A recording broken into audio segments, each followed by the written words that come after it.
শিক্ষা নিয়ে সবথেকে বড় দুর্নীতি এবার আমাদের চোখের সামনে। আপনি জানলে অবাক হবেন, শুধু এই বছর নয়, বিগত 7 বছর ধরে প্রায় 70 বার প্রশ্নপত্র ফাঁস হয়েছে, যার জেরে প্রায় 2 কোটি পরীক্ষার্থীর সময়সূচি ব্যাহত হয়েছে। আর প্রতি বছর সরকার থেকে দেখছি দেখব করেই কাটিয়ে যায়। এমনকি অনেক সময় অস্বীকার পর্যন্ত করা হয়েছে এই বলে যে কোনো রকম দুর্নীতি তো হয়ইনি। এনটিএ অর্থাৎ ন্যাশনাল টেস্টিং এজেন্সি 2017 সালে প্রথম চালু করা হয়েছিল, যারা মূলত জয়েন্ট পরীক্ষা থেকে ডাক্তারি পরীক্ষা, সিম্যাট থেকে জিপ্যাট এবং এনইটি অর্থাৎ সহকারী অধ্যাপক পদের নিয়োগের সমস্ত পরীক্ষায় নিয়ন্ত্রণ করে। তবে এই বছর সমস্ত কেলেঙ্কারি সবার সামনে ধরা পড়ে গেছে, যা নিয়ে ইতিমধ্যেই শোরগোল পড়েছে গোটা দেশ জুড়ে। নিট পরীক্ষা নিয়ে যখন বিভিন্ন রাজ্য থেকে বিভিন্ন অভিযোগ আসতে থাকে, তখন এনটিএর তরফ থেকে জানানো হয় যে তেমন তো কিছুই হয়নি। তারা কেবল এটাই জানায় যে শুধুমাত্র হরিয়ানা রাজ্যের একটি সেন্টারে পরীক্ষা চলাকালীন কিছু সময় নষ্ট হয় পরীক্ষার্থীদের, যার ফলে তাদেরকে গ্রেস মার্কস দেওয়া হয়েছে। কিন্তু আজ অবধি যতবার নিট পরীক্ষা হয়েছে, সেখানে কোনো গণ্ডগোল হলে হয় পরীক্ষা বাতিল হয়ে ফের পরীক্ষা দিতে হয়েছে, কিংবা উত্তর লেখার জন্য বাড়তি সময় দেওয়া হয়েছে, কিন্তু গ্রেস মার্কস কোনোদিনই দেওয়া হয়নি কাউকে। আর গ্রেস মার্কস দেওয়া হয়ে থাকলেও 50 থেকে 140 বাড়তি নম্বর কী করে দেওয়া হলো, এবং তার যথাযথ যুক্তি পাওয়া যায়নি কিন্তু এনটিএর তরফ থেকে। অন্যদিকে বিহার রাজ্য থেকে বিভিন্ন অভিযোগ আসতে থাকে যে প্রশ্নপত্র ফাঁস হয়ে গেছে, এবং পুলিশ সূত্র অনুযায়ী জানা যায় যে 5ই মে তারা প্রায় 13 জনকে গ্রেফতার করে, যার মধ্যে মূল চক্রান্তকারী নীতিশ এবং অমিত নামক 2 ব্যক্তিকেও গ্রেফতার করে তারা। তদন্ত চলাকালীন জানা যায় যে তারা প্রত্যেক পরীক্ষার্থী থেকে প্রায় 40 লক্ষ টাকা করে নিত। ভাবতে পারছেন, 40 লক্ষ টাকা! কী জন্য? তাদেরকে নিট পরীক্ষায় পাশ করে দেওয়ার জন্য। কিন্তু সেই অভিযোগও প্রথমে উড়িয়ে দেওয়ার চেষ্টা করেছিল এনটিএ। আর এটাই গোটা ঘটনার সূত্রপাত, যখন বিভিন্ন মানুষ মামলা দায়ের করে এই নিয়ে। সারা দেশ জুড়ে প্রায় 1563 পরীক্ষার্থীকে গ্রেস মার্কস দেওয়া হয়েছে বলে স্বীকার করেছে এনটিএ, এবং তাদেরকে ফের পরীক্ষা দেওয়ার জন্য নির্দেশ দেওয়া হয়, এবং যদি তারা না বসে তাহলে তাদের রেজাল্ট থেকে সেই গ্রেস মার্কস বাতিল করে দেওয়া হবে। তবে নতুন করে পরীক্ষা দিয়েছে মাত্র 813 জন। আপাতত গুজরাট, বিহার এবং মহারাষ্ট্র থেকে বেশ কিছুজনকে গ্রেফতার করেছে পুলিশ, যারা টাকার বদলে পরীক্ষায় পাশ করিয়ে দিত।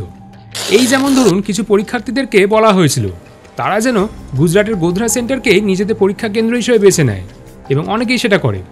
তারা বিভিন্ন রাজ্য থেকে ওই নির্দিষ্ট সেন্টারেই পরীক্ষা দেয় এবং টাকার জোরে তারা পাশও করে যায়।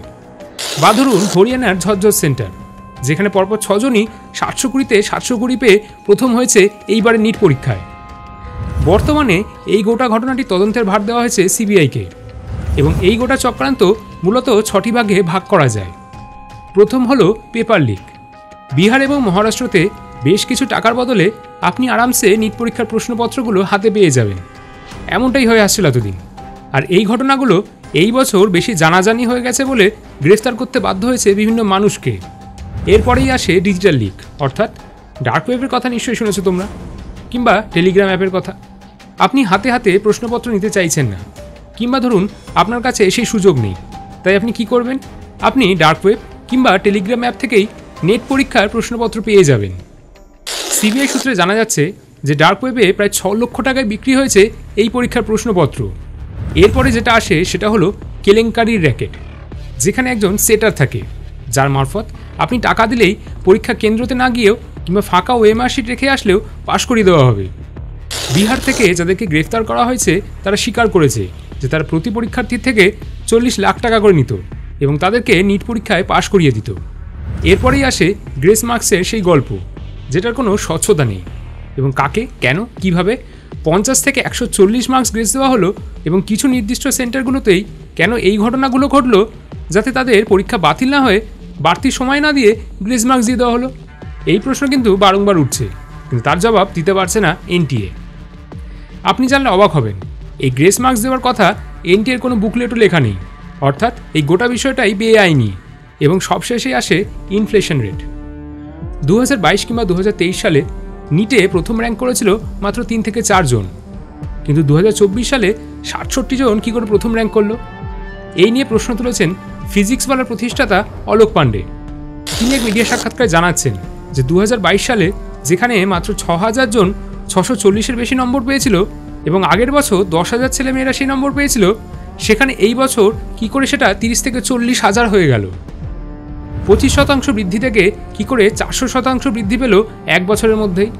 এই প্রশ্ন কিন্তু বারংবার উঠছে। এই মুহূর্তে বেশিরভাগ পরীক্ষার্থী চাইছে নিট এবং নেট এই দুটো পরীক্ষাই ফের নতুন করে হোক, কারণ যারা ধরা পড়েনি তারা আদেও নিজেরা স্বচ্ছতা বজায় রেখে পরীক্ষা দিয়েছে তো, এবং সেখানে পাশ করেছিল তো, তার প্রমাণ কোথায়? এবং এনটিএ যে পুরোপুরি ব্যর্থ সেটা সরকারের তরফে স্বীকার করে নেওয়া উচিত, এবং এটা আদালতের তত্ত্বাবধানে যেন নিয়ন্ত্রণ করা হয়, অন্তত এই বছরটা। এটাই তারা চাইছে। আমি চেষ্টা করলাম আপনাদেরকে এই পুরো ঘটনাটা সোজা ভাষায় বুঝিয়ে দেওয়ার। আশা করি আপনারা বুঝতে পেরেছেন, এবং আপনারাও নিশ্চয়ই চাইবেন না এমন কোনো ডাক্তার কিংবা অধ্যাপক তৈরি হোক আমাদের দেশে যারা টাকা দিয়ে পাশ করেছে। কারণ এমন প্রায় সময়তেই দেখা যায় যে ডাক্তাররা সঠিক চিকিৎসার বদলে বিভিন্ন রোগী ডান দিকের কিডনি কিংবা ফুসফুস বাদ দেওয়ার বদলে বাঁ দিকেরটা বাদ দিয়ে দিয়েছে। এরকম নানা সময় ঘটেছে এই ঘটনা। কিছু ঘটনার কথা এখানে উল্লেখ করে দিলাম, দেখে নিতে পারেন স্ক্রিনে। আর আপনাদের কি মতামত জানাতে ভুলবেন না কমেন্ট করে। আজকের মতন এতটাই। আবার দেখা হবে অন্য কোনো ভিডিওতে, অন্য কোনো স্ক্যাম নিয়ে।